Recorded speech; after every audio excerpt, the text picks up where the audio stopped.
Hey y'all, it's Lauren, and yesterday I asked you guys on Instagram to send me any questions you had about cancer, and I'm going to be answering them in this video. I narrowed it down to like 10 because there were a bunch and a lot of them are repeats, and we're just going to narrow them down. Alright, first question.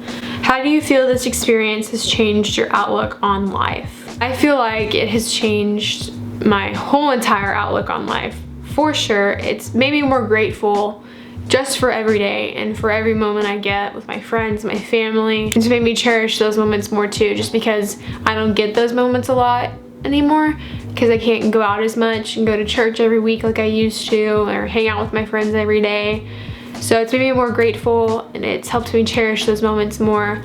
It's also made me a lot more aware. I feel like we take advantage of our health a lot, or we just look past a bunch of things because we're like, oh, nothing bad can ever happen to me, until something bad does happen and you're like, wow, this is real. So yeah, it's made me more aware, and now I know not to ignore when I'm having problems with my health, because I ignored a bunch of the symptoms I had before I told my parents and before we actually got everything checked out. So how have you grown?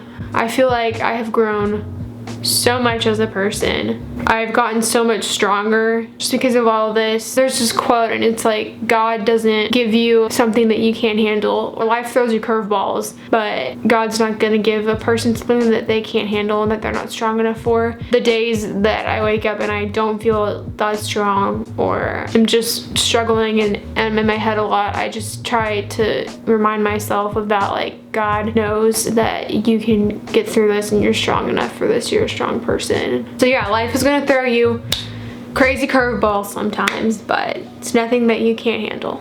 Are you ever in any pain? This is a good question because before I had cancer, I thought the same thing. I was like, is cancer painful? Like, what does it feel like? Because on TV shows like Grey's Anatomy, or you know, all those medical shows, cancer is portrayed in this one way, and it's totally different in real life when you're actually going through it. So back to the question, are you ever in any pain? When I'm in the hospital actually getting my infusion, getting the chemo, I'm not in a lot of pain because the doctors and stuff, like, I'm on my meds, so they can prevent it and maintain it. But when I get home, the first two or 3 days, I'm really sore. I feel like my whole body has just been kind of beaten up, like somebody punched me. It's just one of my symptoms, or one of my side effects. And also, those first 2 days you're home, you feel really crappy. Like,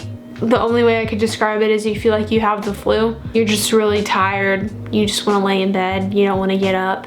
A lot of people say that they can't eat or they don't have any appetite, but when I'm in the hospital, I'm on steroids, and when I get home, I eat so much. I've gotten used to the steroids a little bit, but like when I first got them, I would come home and I would eat so much, and when I was done eating, I'd be thinking about the next meal I would have. Like, all I thought about was food those first 2 days I got home. It was really funny. I've gotten used to them, so I don't get that hungry anymore. Or I still eat, but I'm not like, what am I gonna eat next? And then another thing that's really painful is mouth sores. I don't have any right now because my counts are going back up, but when your counts are really low, you get mouth sores, and I usually get like one pretty big one, and then the rest of my mouth is just kind of sore. I have a mouthwash that helps, but I still usually get one that's pretty painful, and it's always in the right spot to where it hurts like crap when I try to eat or talk. So other than that,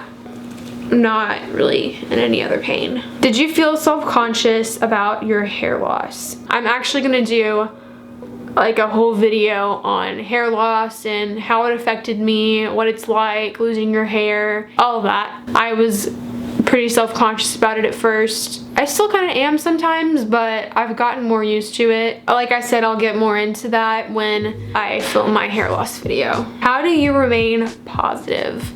This is also a really good question, because some days it's pretty hard to stay positive.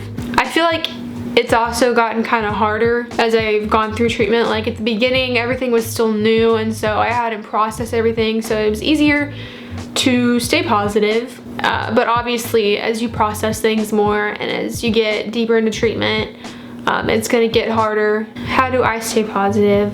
When my mind starts spiraling and I start getting those negative thoughts, I try to just stop myself, like take a breath and stop those thoughts from getting into my head, because once you start spiraling, it's hard to stop. I also journal a lot, so I write stuff down, or I talk to my mom about it, or I dive into the Word. It always helps when I open up my Bible and I just kind of read what God wants to tell me that day. But the main thing I do is, like I said, journal and get into the Word. I just feel like once I write down on paper what's in my mind, it kind of is a release for me. Like, okay, it's on paper now, so I can get it off of my chest, you know, if that makes sense. How did you and your family react when you found out you had cancer? I feel like everyone reacts in different ways. I found out when the oncologist walked into my room when I was in the emergency room, and he was like, pretty sure you have cancer.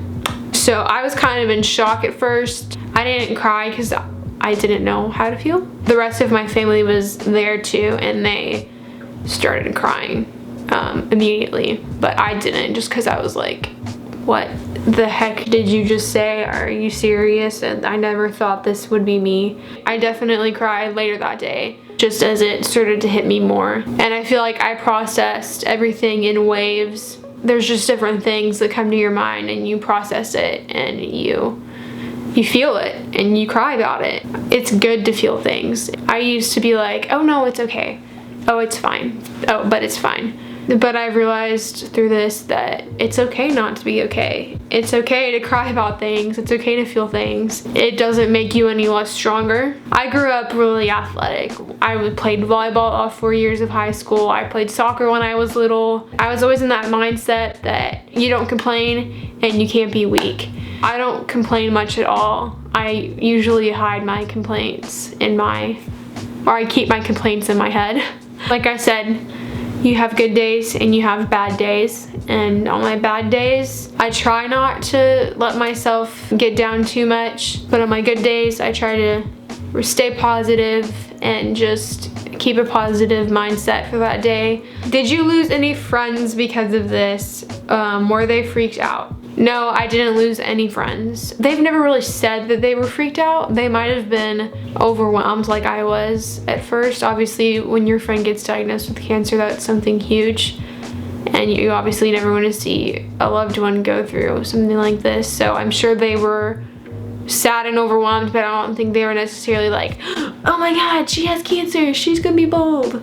But if anything, I think our friendship has gotten stronger because of this, just because my best friend group, or my close friends, have really shown me and my family so much support through this. All my guy friends shaved their heads for me. They all went over to their friend's house one day, like after church, and all shaved their heads, and my friend FaceTimed me, so I got to see it because I couldn't be there. That was really cool. It just showed that they supported me a lot, and it meant a lot to me. So yeah, I feel like our friendship has just gotten even more stronger. So I did not lose any friends because of this. What is your plan for further education? So as you know, I graduated high school back in May. And I had applied to a bunch of colleges, and a couple of them I really wanted to go to. So I was really excited, and I didn't get accepted anywhere, and so I was really discouraged and really upset about that, because I was like, what am I supposed to do? I don't want to go to community college. I really wanted to go here. So none of those schools worked out, so I was just going to go to community college. And I had gotten diagnosed on August 23rd, which was a Thursday, and I was actually supposed to start classes that following Monday. So obviously that didn't work out. I'm taking the year off, but next year I definitely do want to go to college. I want to go for worship, being a worship leader, and I recently kind of want to take like a public speaking class, because who knows, maybe I'm gonna be a public speaker. I don't know. It's just good to take a lot of different classes that you want to try out, so that's what I'm gonna do. But like I said, I was really discouraged when I didn't get accepted anywhere. But when I got diagnosed, I realized, I was like, whoa, if I had gone off to college, I would have ignored the symptoms I was having for even longer. Probably would have never gone to the doctor for anything, and I literally could have died.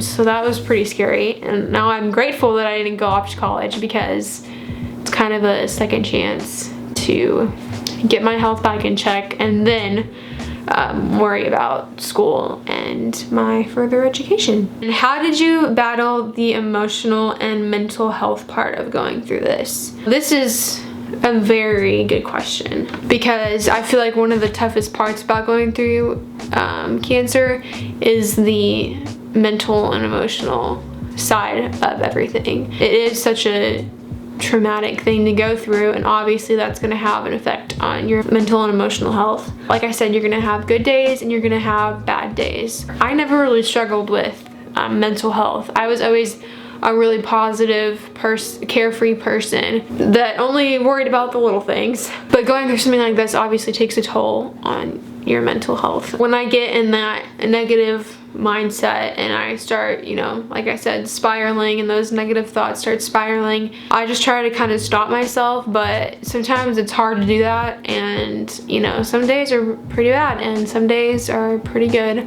It's just a battle every day, honestly. It's like you're going through cancer and that's one battle, and then the battle in your head is a totally different battle. And it's really important to just talk things out with a therapist or with a loved one, or like I said, journaling helps a lot. Alright guys, so those are all the questions that I got. If you have any more, you can leave them in the comments. I'm sure I'll do another one of these in the near future, just because I feel like it helps spread awareness and lets other people know kind of more what it's like to go through something like this. So yeah, if you have any questions, leave them down below. Don't forget to like this video and subscribe, and I will see you guys in my next video. Bye!